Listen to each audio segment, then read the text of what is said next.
C'est toujours un plaisir de vous retrouver. Bonsoir et bienvenue à tous dans ce journal dont voici le sommaire. Ousmane Gawal Diallo, ministre des Transports, visite les chantiers du port de Konta, préfecture de Forêt-Caria. Un accent particulier a pour l'occasion été mis sur le respect du délai contractuel. La suite dans un court instant. Et puis il existe désormais le Conseil national des femmes en Guinée. Le bureau est composé de 17 membres et sera l'interface dorénavant entre la guinéenne et les autorités. Fête internationale de la musique, des artistes guinéens se mobilisent pour la circonstance. Une occasion pour le ministre de la Culture de sillonner certains lieux de rassemblement. Pour la célébration, c'est tout pour le sommaire.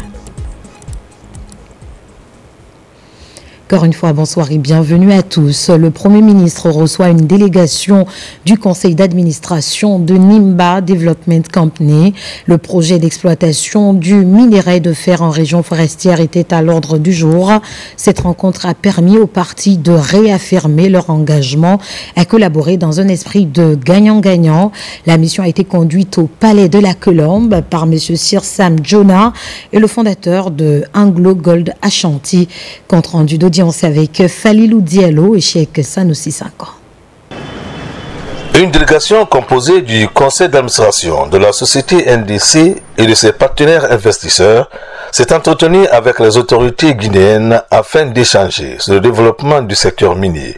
À l'occasion d'une audience accordée par le Premier ministre Amadou Riba, les discussions ont essentiellement porté sur le projet d'exploitation du minerai de fer en région forestière. We came here to give assurance to... On est venu pour exprimer notre engagement envers le gouvernement guinéen et envers le projet Nimba. Aujourd'hui, toutes nos machines sont sur place et on est en plein développement. Et on doit rentrer ici quelques semaines, quelques mois en production avant le mois de septembre pour exprimer leur volonté, leur engagement envers le projet Nimba, envers le développement du secteur minier en Guinée. The fact that all the board directors of the board company are here. Sur le terrain, les équipes du NDC sont à pied d'œuvre pour accélérer la mise en œuvre de ce projet stratégique. Il n'est pas fréquent qu'avec les gouvernements de transition, que les investisseurs s'intéressent à des pays en transition. Nous faisons exception grâce au bon Dieu et à la bonne volonté de notre gouvernement de transition. C'est très rare de recevoir ces investisseurs de haut niveau qui s'intéressent à un pays. Satisfaits de cette visite de travail, les dirigeants du NDC ont fixé la date de septembre prochain pour le démarrage effectif des activités sur le site. Je vous le disais au sommaire, le ministre des Transports prend connaissance de l'évolution des travaux au port de Konta dans Forêt-Caria, un projet qui entre dans le programme Simandou 2040. Lors de cette visite, un accent particulier a été mis sur le respect du délai contractuel. Mohamed Aïcha Silla, Abraham Christophe Conté. Après l'étape de Bokeh, la délégation ministérielle conduite par le chef du département des transports est à Forêt-Caria. À l'image des précédentes visites dans les sociétés minières, Ousmane Gawal Diallo, en compagnie de ses cadres, visite le port de Konta, une installation portuaire exploitée par deux sociétés, Achapura et Elite Mining. Nous sommes tout à fait satisfaits de cette visite et aussi de l'accompagnement des autorités ici, militaires, les autorités de la préfecture, de la mairie. Tout le monde s'est mobilisé autour des cadres du ministère des Transports qui sont regroupés ici et chacun d'entre nous apprend un peu sur cette harmonie, cette intégration du chemin de fer, de la route et du maritime. Du port de Konta cap sur le port de Mouribaya, dans la sous-préfecture de Mafereya. Là également, la société Winning Consortium évolue dans la construction du port et le chemin de fer au compte du programme Simandou 2040. Le ministre lui-même, il visite le port. Pour moi, personnellement, c'est un vrai honneur pour moi. C'est aussi, ça peut, ça contribue beaucoup. Ça nous donne la confiance pour le succès du projet de port. Et quand on arrive ici, la première impression que nous avons, c'est le caractère immense des infrastructures de ce port de Mouribaya. Et il faut que les Guinéens soient fiers de ça. Il faut le voir, le vivre pour ressentir ce sentiment de satisfaction et encore une fois, se sentir concerné par cette volonté qui a animé le chef de l'État de poursuivre cette infrastructure, ce rêve et de le matérialiser ici. Ce gigantesque projet de construction d'infrastructures intègre à la fois des modes de transport différents comme le chemin de fer, les routes ainsi que le port commercial. Et disons que la législation relative à l'assainissement et l'eau en République de Guinée sera bientôt adoptée en atelier de validation du texte de loi portant sur le code de l'assainissement et sur le code de l'eau vient d'être organisé par le ministère de l'Environnement et du Développement durable à Kindia. 2 jours de travaux ont permis aux parties prenantes d'examiner les documents pour adoption. Yaya Silla. Le secteur de l'assainissement et de l'eau en Guinée est au centre de débat des cadres du ministère de l'Environnement, de l'Hydraulique et des membres de la société civile guinéenne ici à Kindia. Il s'agit de la validation du projet de loi portant sur le code de l'environnement et celui portant sur le code de l'eau en République de Guinée. Dans le secteur de l'environnement, la refondation commence par revoir justement le cadre législatif, réglementaire et le cadre institutionnel. Grâce à l'appui de la Banque mondiale, les projets de loi ont été élaborés afin de doter la Guinée d'une législation concernant ces 2 secteurs. Vous n'êtes pas sans savoir aujourd'hui que ces instruments vont permettre de réguler, n'est-ce pas, le secteur de l'eau, mais également le secteur de l'assainissement. Donc il est important que nous retrouvons à Kindia pour non seulement examiner ces projets qui sont transmis au ministère de l'Environnement afin, n'est-ce pas, afin d'amender, de critiquer et, n'est-ce pas, faire en sorte que nous puissions avoir vraiment des codes qui prennent en compte tous les aspects à la fois environnementaux mais également des aspects qui peuvent encadrer le processus. Après la validation de ces 2 codes, ils seront envoyés au CNT pour l'adoption par les législateurs. La Nana Baronne de Friguiagbé dans Kindia va bientôt bénéficier du certificat d'enregistrement en indication géographique de la part de l'Organisation africaine de la propriété intellectuelle. D'ailleurs, une mission du ministère du Commerce vient de séjourner dans la localité pour un renforcement de capacité des acteurs de la filière afin de leur expliquer les avantages et enjeux liés à cette indication géographique tout en insistant sur le respect du cahier des charges. Abdul Karim Camara, compte rendu. À ce jour, l'un des aspects de valorisation de l'ananas baronne de Guinée vers lequel tous les regards sont tournés est l'indication géographique. Dans la préfecture de Kindia, les acteurs de la filière sont de plus en plus imprégnés par ce processus d'identification et de protection lié à l'origine géographique du produit. À travers l'IG, on a reçu des invitations pour aller représenter un peu la baronne. Nous savons ce que les autres disent vis-à-vis de notre produit du terroir. Bientôt, la baronne de Friguiagbé va bénéficier du certificat d'enregistrement du côté de l'Organisation africaine de la propriété intellectuelle. Au ministère du Commerce, le service de la propriété industrielle et de l'innovation technologique multiplie les consolidations d'aptitudes. Ici, les acteurs de la production, de la transformation et de la commercialisation sont édifiés sur les mécanismes qui gouvernent le fonctionnement des indications géographiques sur le marché. Aujourd'hui, on est en train de finaliser. Donc d'abord, c'est dire merci au SPI, merci au ministère du Commerce et de l'Industrie.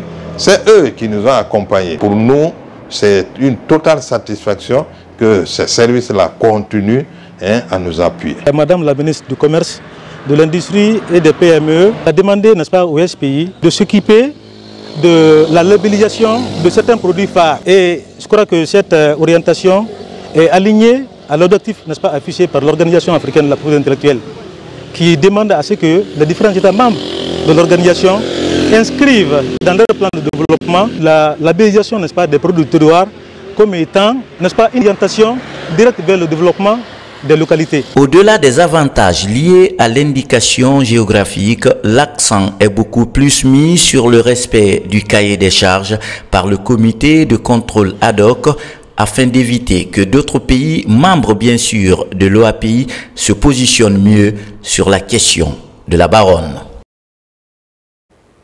Deuxième grand titre de cette édition, le Conseil national des femmes existe désormais en Guinée.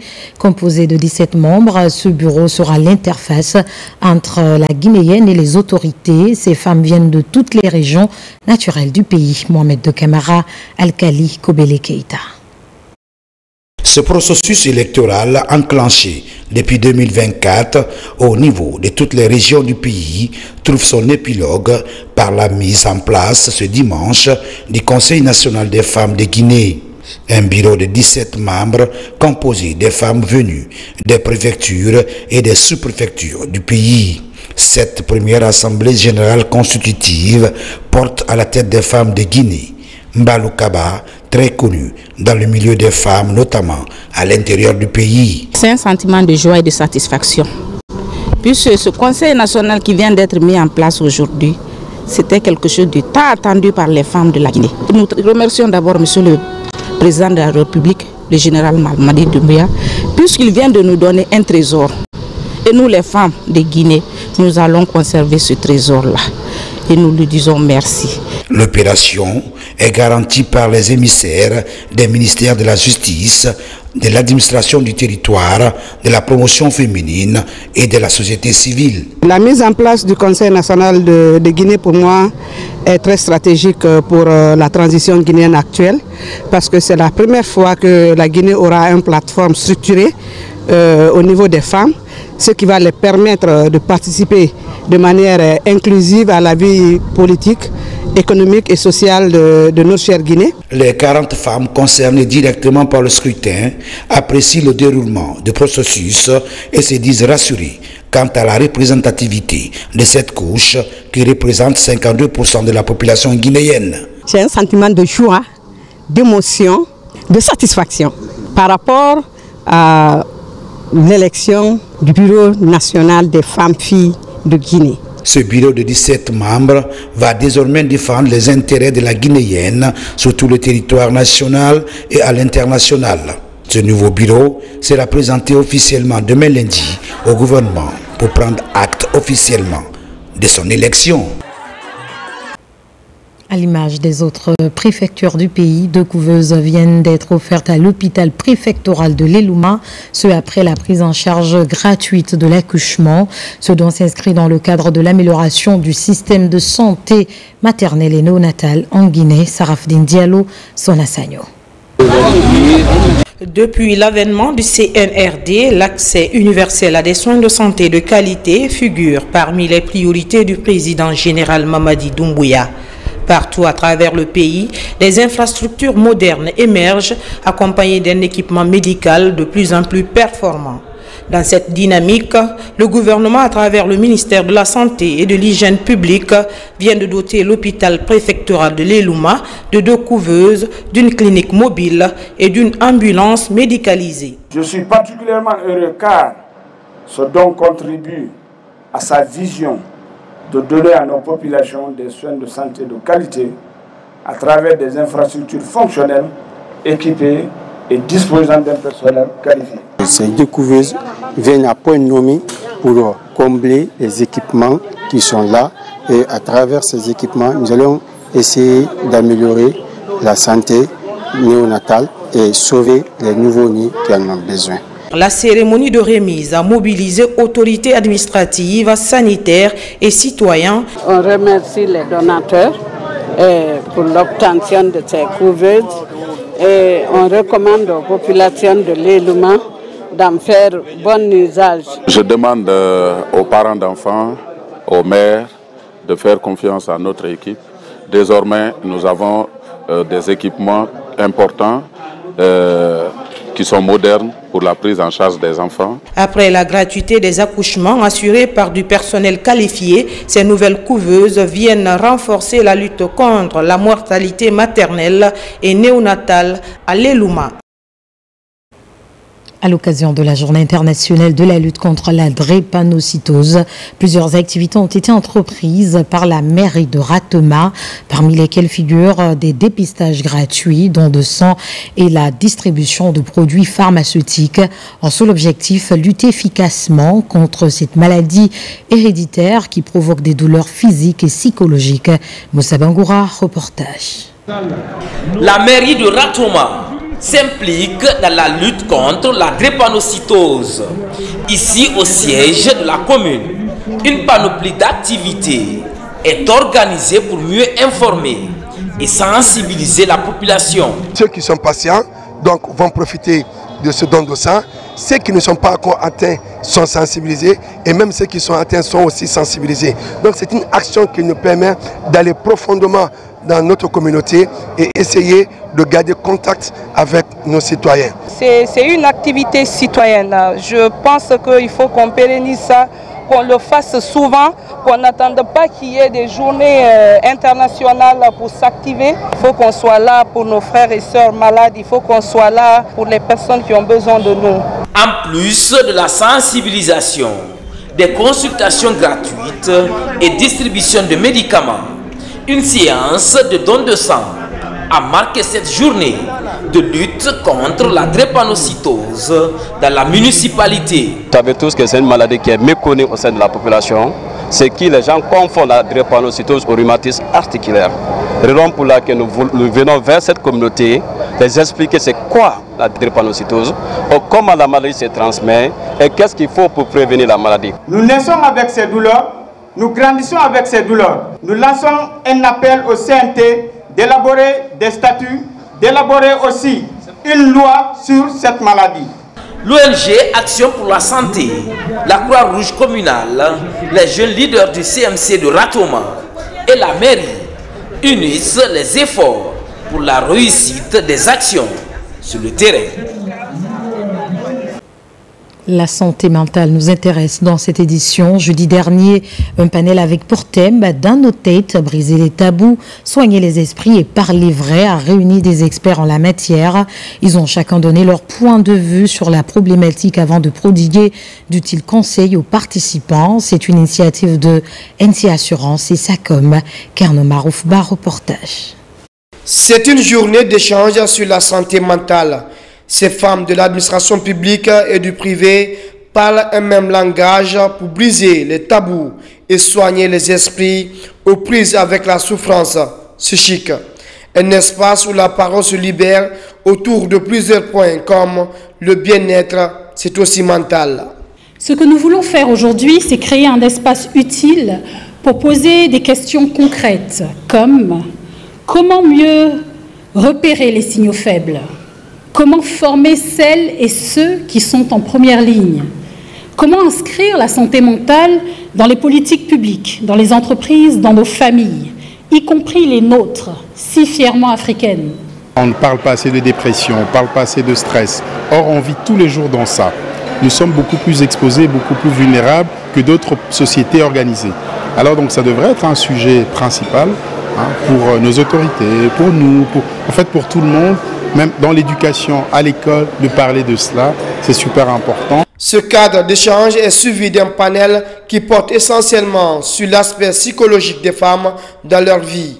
Aux côtés du ministère de la Promotion féminine, de l'enfance et des personnes vulnérables, NCA et SACOM apportent leur soutien dans ce combat. Que cette journée n'est pas un événement comme les autres, elle est née d'une volonté simple mais puissante. Oser parler de ce que l'on cache trop souvent. Le stress, l'anxiété, le burn-out et surtout les douleurs invisibles. Selon l'OMS, la santé mentale est un état de bien-être qui permet à chacun de réaliser son potentiel, de faire face aux difficultés morales de la vie. La ministre de la Promotion féminine de l'enfance et des personnes vulnérables était récemment au Centre Lab Guinée, une école de diagnostic et de prise en charge des enfants autistes. Il était question pour Charlotte Daffé de comprendre le fonctionnement de cette structure, aussi toucher du doigt les réalités qui y sont afin de créer une éventuelle collaboration entre son département et le Centre. Amadou Touré, reportage. C'est une visite de la ministre de la Promotion féminine de l'enfance et des personnes vulnérables ici à Lab Academy, un centre de prise en charge d'enfants autistes. Cette école, ouverte depuis novembre 2024, accueille à ce jour 27 enfants autistes conformément aux standards internationaux en vigueur. Une opportunité que que la direction de Lab Academy veut saisir pour attirer l'attention des populations sur l'existence d'une école de prise en charge d'enfants autistes. Beaucoup de parents ne savent pas et ne sont pas encore au courant de l'existence de l'école. Et voir la ministre s'intéresser à l'école, venir nous rendre visite, c'est une fierté. Nous la remercions d'ailleurs pour cela. Cette visite qui s'inscrit dans les activités du mois de l'enfant guinéen a permis à la ministre Charlotte Daffé de faire le tour de ce centre moderne de diagnostic et de prise en charge avant de passer son message à l'endroit des parents d'enfants vivant sous le spectre de l'autisme. Aujourd'hui, avoir un centre qui les prend en charge, c'est vraiment quelque chose de très salutaire. Je tiens à féliciter l'initiatrice de l'ouverture de ce centre parce qu'elle va accompagner l'État. Elle accompagne aussi les parents qui sont en difficulté et qui aujourd'hui savent où aller, pourront être orientés. Pour cette première visite de la ministre dans ce centre, la direction de l'école a profité pour remercier la responsable du département de la promotion féminine, de l'enfance et des personnes vulnérables pour cette solidarité à l'endroit de ces enfants autistes.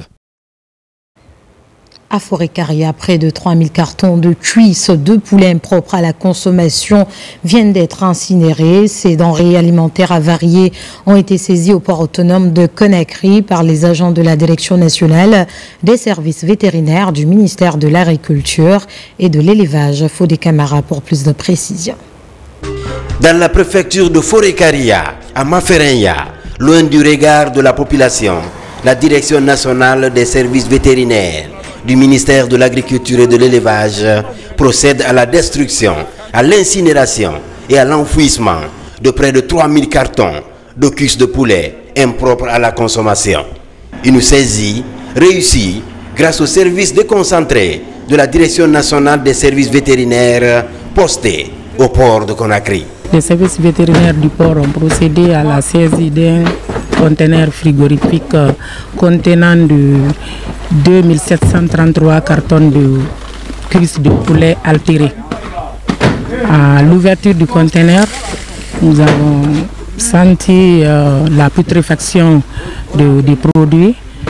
Et immédiatement, on a informé les services de la douane et à notre hiérarchie. Nous étions sur les procédures pour pouvoir procéder à la destruction de cette quantité qui était impropre à la consommation, conformément aux dispositions du Code de l'élevage et des produits animaux qui accorde cette autorisation aux services vétérinaires de procéder à ces inspections et à des saisies.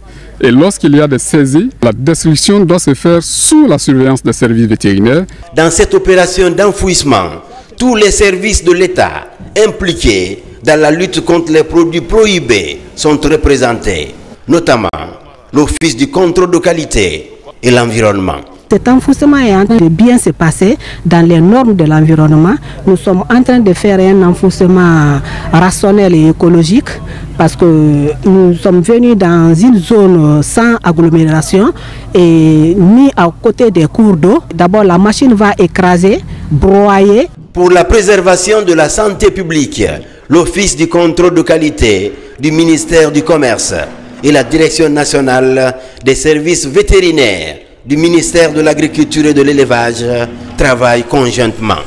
Une équipe multidisciplinaire pour contrôler au quotidien la qualité des produits importés ou des produits locaux destinés aux consommateurs.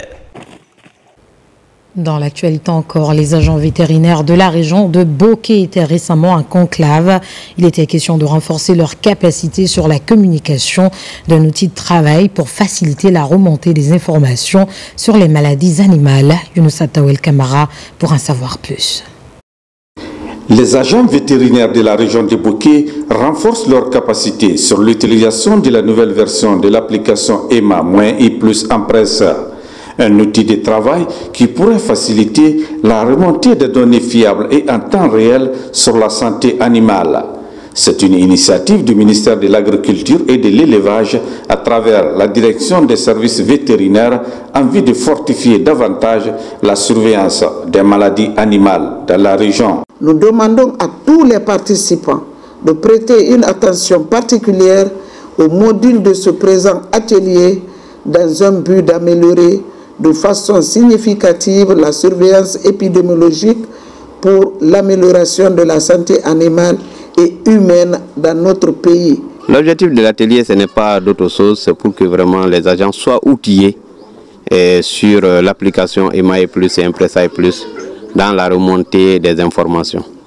Et quand l'information retarde, donc aussi la réaction va retarder. Durant 3 jours d'intenses travaux, les agents vétérinaires de Boké ont cerné la technique de la bonne utilisation de cet appareil. Et pour joindre l'acte à la parole, ils se sont rendus sur le terrain pour un exercice de simulation. Au nom de tous les participants, nous serons actifs sur le terrain pour les remonter des informations. Et nous qui sommes à l'acceptance, nous prions tous les chefs de poste de faire le rapportage, quels qu'en soient les cas rencontrés sur le terrain. Ce projet du gouvernement guinéen, à travers le ministère de l'Agriculture et de l'Élevage, qui vise à prévenir d'éventuels cas de maladies animales, est financé par la Banque mondiale. À moins de 48 heures du lancement officiel du baccalauréat unique 2025, l'ONG Entreprendre Ensemble boucle son programme baptisé Tutorat Bac. Ce programme d'encadrement a permis à 120 élèves de suivre gratuitement des cours de révision pendant 3 mois. Saint-Martin, Francina Douno et Candesila pour plus de détails. Pendant 3 mois, 120 élèves candidats au baccalauréat unique issus des lycées Djibril Tamsi Niane de Kipé, Korbaya et Foulamadina ont bénéficié gratuitement des cours de révision. C'est un accompagnement de l'ONG Entreprendre Ensemble au compte de son projet Tutorat Bac, dont sa fondatrice, Maïmouna Diagabi, entend réduire les inégalités d'accès à une préparation de qualité pour le bac, tout en apportant une réponse concrète aux difficultés rencontrées par les élèves issus de milieux défavorisés. Pour nous, le programme Tutorat Bac, ce n'est pas seulement de la révision, c'est un acte citoyen, un geste de solidarité envers la jeunesse guinéenne. C'est notre part de contribution. Ces apprenants ont pu renforcer leurs connaissances dans les disciplines clés telles que les mathématiques, la physique, la chimie, la biologie, l'anglais, le français et la philosophie. Le début à l'école, j'avais des difficultés avec la compréhension avec le professeur. Je me suis dit, ok, je peux partir à l'ONG Entreprendre Ensemble, essayer avec le professeur. J'avais les difficultés avec la chimie. Ouais. La chimie, ça me fatiguait beaucoup. Une fois ici à l'ONG Entreprendre Ensemble, j'avais vu que mon niveau s'est amélioré. On a été contactés afin que nous puissions venir dispenser les cours, moyennant quelque chose. Et à la suite de ça, ils ont pris tous les frais de révision pour ces enfants. Donc dans ça, nous avons eu à nous engager, comme on le dit souvent, être dans leur esprit.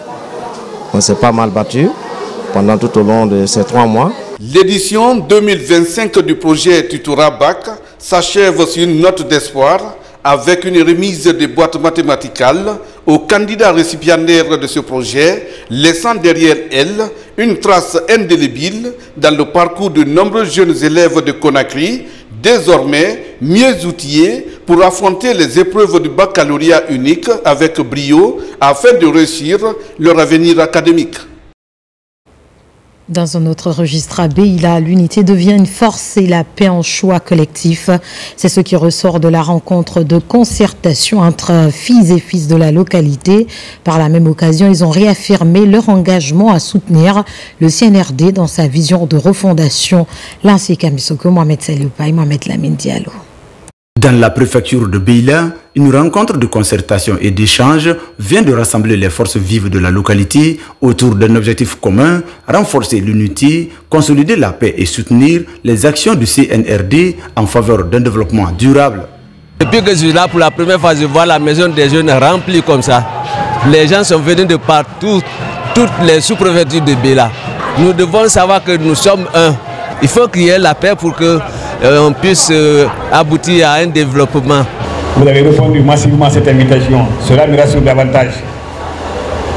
Cela me rassure déjà que c'est sûr et certain qu'on sortir d'ici que cette paisible population comprend le message des uns et des autres qui seront véhiculés et qu'ensemble nous allons regarder dans la même direction. Cette initiative mobilise les sous-préfets, les présidents des délégations spéciales, les sages, les autorités locales et des membres du CNT.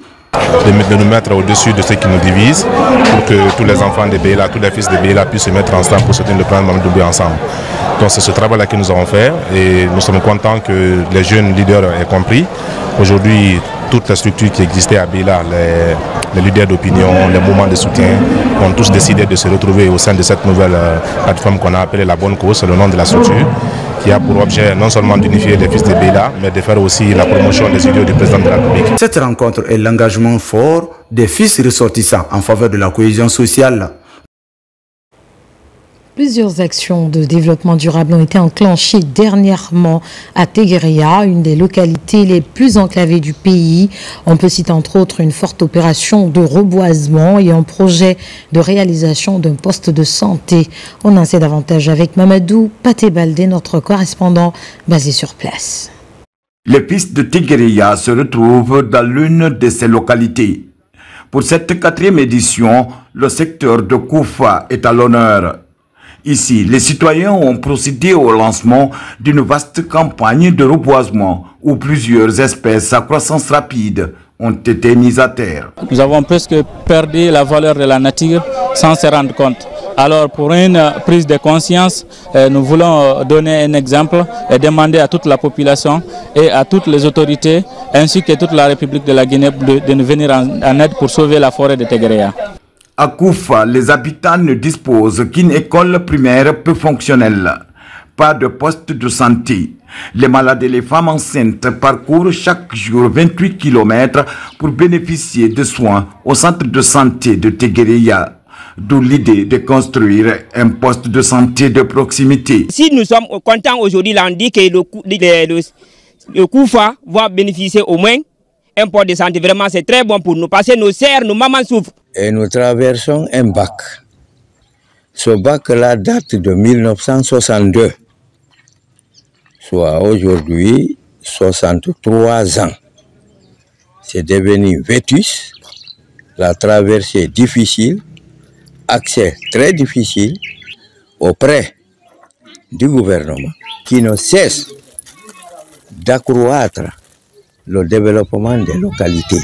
Un match de gala entre les ressortissants et les résidents de Tegueria, doté du trophée Elhadji Mamadou Baylosso, ambassadeur de la paix zone Afrique de l'Ouest, a mis fin à cette fête et les fils de la localité font de l'espoir sur la construction d'un pont sur le fleuve Bafing afin que ce rêve devienne une réalité. Soucieux de maintenir la paix et la quiétude dans sa localité, le préfet de Télimélé multiplie les actions de sensibilisation.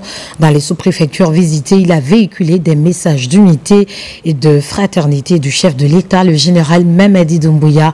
Alpha Isiagabar, compte rendu. À plus de 30 km du centre-ville de Télimélé, la sous-préfecture de Bouroual-Sounki, c'est l'une des plus grandes communes rurales de Télimélé. Ici, le préfet se préoccupe de la cohésion sociale. La nécessité de cultiver la paix et la non-violence sont les grands enjeux de la campagne de sensibilisation pilotée par le préfet Lamarana Diallo. Prier pour la paix, ils ont prié pour le chef de l'État, le général Mamadi Doumbouya, parce que notre pays a besoin de la paix. Et c'est le souhait de notre président pour que tous les Guinéens conjuguent les mêmes verbes, pour que tous les Guinéens s'acceptent. De Bouroual-Sounki, nous voici dans la sous-préfecture de Daramaniaki. Ici, la campagne de sensibilisation est accompagnée d'une lecture du Saint-Coran. Elle est axée sur le maintien de la paix à Télimélé, zone minière par excellence. Vraiment, d'abord, nous sollicitons la paix. Nous demandons la paix. Vraiment, nous sommes très réjouis et à la situation par laquelle nous sommes très réjouis du message qui est passé par monsieur le préfet. Nous sommes très réjouis de leur collaboration. Nous continuons à prier pour la paix et l'unité nationale. Nous nous réjouissons déjà des autorités de la transition pour les réformes entreprises dans le pays. Le préfet colonel Mamadou Lamarana Diallo va poursuivre la campagne de sensibilisation sur la paix dans les autres communes rurales relevant de sa juridiction. Nous poursuivons cette édition. L'exposition éducative s'est achevée à Conakry. Plus d'une dizaine d'universités malaisiennes étaient présentes. Les représentants de ces établissements d'enseignement supérieur ont échangé avec les étudiants guinéens afin qu'ils soient au bain des opportunités d'études dans ce pays d'Asie du Sud-Est. Mamadou Alpha Baldé, reportage. 4 jours durant, des dizaines d'étudiants guinéens ont échangé avec des représentants de 11 universités malaisiennes. La première édition de l'exposition éducative a permis de cimenter davantage la coopération entre la Guinée et la Malaisie dans le domaine de l'enseignement supérieur. Cette rencontre a été bien plus qu'une simple manifestation académique. Elle a été un espace d'échange, de réflexion et de vision. Elle nous a permis de réaffirmer le rôle central de l'éducation dans le développement durable de notre nation et jeter les ponts entre la Guinée et notre pays hôte, la Malaisie. SILA Global Aid Services. Et que l'ambassade de la Malaisie installée en Guinée aura toujours l'honneur et soutiendra toujours ce genre de projet. Quand on parle de l'éducation, surtout de la collaboration entre les deux pays. Et aussi, aujourd'hui, il dit que dans nos ministères, nous avons des alumni qui viennent de la Malaisie. Alumni of Malaysia Education System. Pour célébrer les succès de cette première édition, étudiants, anciens étudiants, diplomates, représentants du Haut Conseil des Guinéens de l'étranger, cadres de l'administration se retrouvent. Des panels sur l'intelligence artificielle et autres sont animés. À l'information que nous avons pu faire et nous avons pu envoyer les universités ici, c'est juste un témoignage que si on veut plus, c'est possible. Donc ça, c'est juste un début, dans le sens où on prévoit d'avoir beaucoup plus, par exemple, de bourses pour les étudiants. La structure SILA Global Education Service, organisatrice de l'exposition, promet plus d'opportunités pour les étudiants guinéens désireux de poursuivre les études en Malaisie. À présent, ce communiqué relatif au lancement des opérations de recensement de la contribution foncière unique CFU et à la prorogation du délai de déclaration et de paiement. La directrice générale des impôts informe l'ensemble des contribuables que conformément aux articles 259, 260, 266 et 267 du Code général des impôts, ils sont tenus de souscrire à la déclaration et au paiement de la contribution foncière unique CFU au plus tard le 30 juin 2025. Toutefois, en raison de la digitalisation progressive du processus, ce délai est exceptionnellement prorogé jusqu'au jeudi 31 juillet 2025. Par ailleurs, il est porté à la connaissance de tous les contribuables assujettis à la CFU que le lancement officiel des opérations de recensement pour l'exercice 2025 est prévu pour le jeudi 26 juin 2025 sur l'ensemble du territoire national. Ces opérations menées par les agents de la Direction générale des impôts consistent à recenser les propriétés bâties et non bâties à travers l'identification, la géolocalisation et l'évaluation des bases d'imposition. Afin d'éviter toute évaluation d'office, il est vivement recommandé aux citoyens concernés de se rendre disponibles et de collaborer activement avec les équipes de recensement en leur fournissant toutes les informations requises. Dans le cadre de cette opération et conformément à l'article 1240 du Code général des impôts, les autorités civiles et militaires sont invitées à apporter leur soutien pour garantir la réussite et la sécurité des opérations de terrain.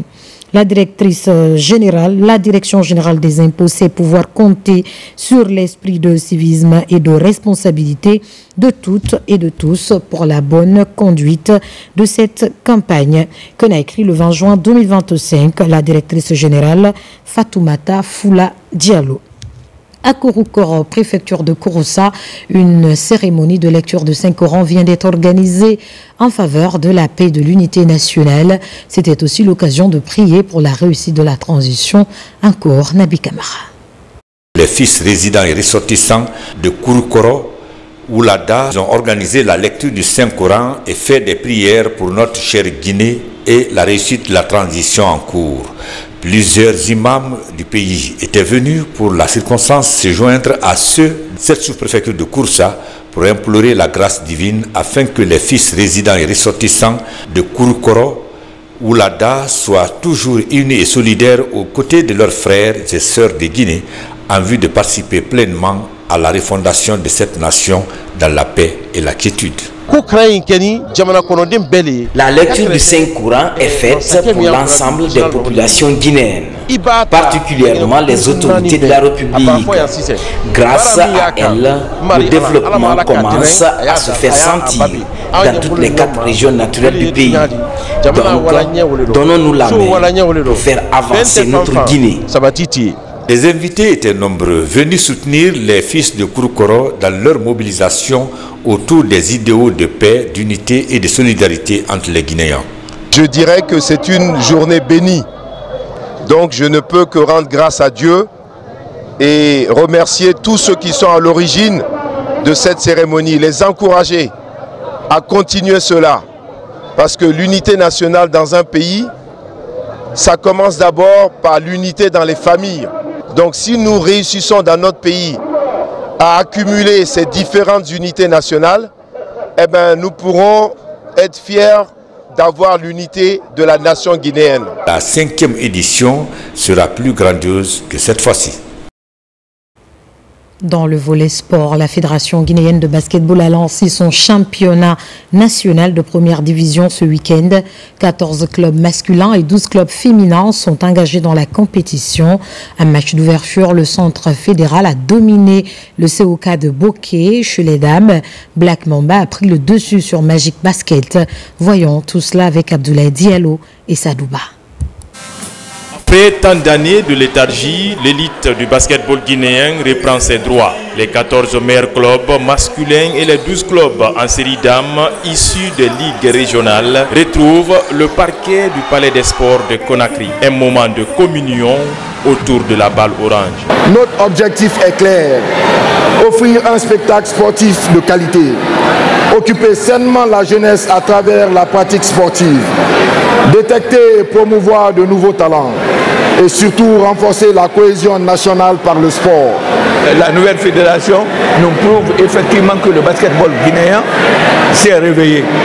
Tous mes encouragements à la fédération, en tout cas nous en ce qui nous concerne, l'accompagnement des entraîneurs, l'accompagnement en bourse des athlètes, ça ne fera pas défaut. Ce championnat national intégral qui s'étend sur 2 mois et 17 jours est un tremplin pour les jeunes d'exprimer leur talent dans une saine émulation. Pour ouvrir le bal, le centre fédéral se montre plus fort en s'imposant 104-40 face au coq de Bokeh. Et chez les dames, Black Mamba domine Magic Basket Club 73-40. Les équipes qui sont retenues au compte de la Ligue 1 de l'intérieur, dans leur localité, nous avons constaté que les infrastructures sportives existantes répondent à nos critères. Cette fête nous a manqué il y a plus de 15 ans. On n'avait plus évidemment de compétition au niveau national à ce niveau. Nous voulons vous remercier toutes les 14 équipes masculines, les 12 équipes féminines, les équipes de l'intérieur qui participent évidemment à cette grande compétition. En Guinée, le retour du championnat national de basketball sonne comme un symbole de résilience de ses dirigeants et une joie de ses adeptes. Le 21 juin de chaque année est célébrée la fête internationale de la musique. En Guinée, les artistes et mélomanes étaient au cœur des festivités. Une occasion pour le ministre de la Culture de sillonner certains lieux de rassemblement. Le point avec Ousmane Ba. Cette guitare comme cadeau au ministre Moussa Moïse Silla en guise de symbole pour bien démarrer la célébration de la fête internationale de la musique. Un geste du directeur général du Centre international de percussion. Puis, c'est au Centre culturel français que le bal est ouvert. Avec chants et gestes bien rythmés, la cantatrice Manamba Kanté tient le public en haleine. Ici, c'est Matam qui enchaîne. À la suite de plusieurs artistes, le groupe de percussion féminin Nimbaya offre un spectacle à la hauteur de l'événement. La délégation est ensuite accueillie par des sonorités de la musique urbaine à Bessia. C'est la fête de la musique et tout, c'est une fierté pour moi d'être là. Et je remercie notre ministre de la Culture, M. Moussa Moïse Silla, pour ce qu'il fait pour la culture. Aujourd'hui c'est la fête de la musique et c'est notre fête aussi. Donc on ne peut pas rester à la maison sans chanter ou bien rester à la maison sans sortir. À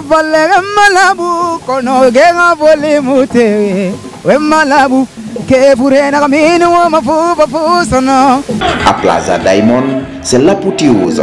Sur le podium, des artistes de renom se succèdent et enflamment le public. Nous pensons à tous nos devanciers et nous mettons à profit ce 21 juin pour leur rendre hommage et rendre hommage aussi au président de la République, le général Mamadi Doumbouya, qui nous a permis, grâce à sa vision et grâce à son leadership, de mettre la culture au rang de ses priorités, ce qui nous permet de relancer pas mal de grandes réformes, et notamment en ce qui concerne nos formations orchestrales. Pendant ce temps, la fête est célébrée dans plusieurs autres endroits de Conakry, à l'image de l'espace Belle Résidence situé à la Minière, où l'orchestre La Nouvelle Génération de Yaroumba Sekou livre un concert teinté de toutes les couleurs. Quand on dit fête de la musique, c'est la fête de tous les artistes, tous les musiciens du monde, et une fête sans défaite. Vous savez, les artistes sont partout, quand c'est des vins d'honneur, quand c'est des grandes cérémonies, nous sommes là toujours pour les événements des gens, et pourquoi pas nous-mêmes. Partout sur scène, c'est l'effervescence, avec des chansons à la gloire du CNRD, avec à sa tête le général Mamadi Doumbouya. L'ambiance a régné toute la nuit pour donner une couleur particulière à la fête de la musique 2025.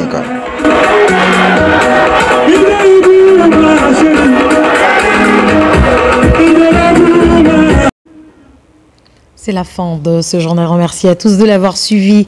L'actualité se poursuit sur la Guinée, notre paradis, terre de richesse, d'opportunités et d'innovation. Bonsoir et à très vite.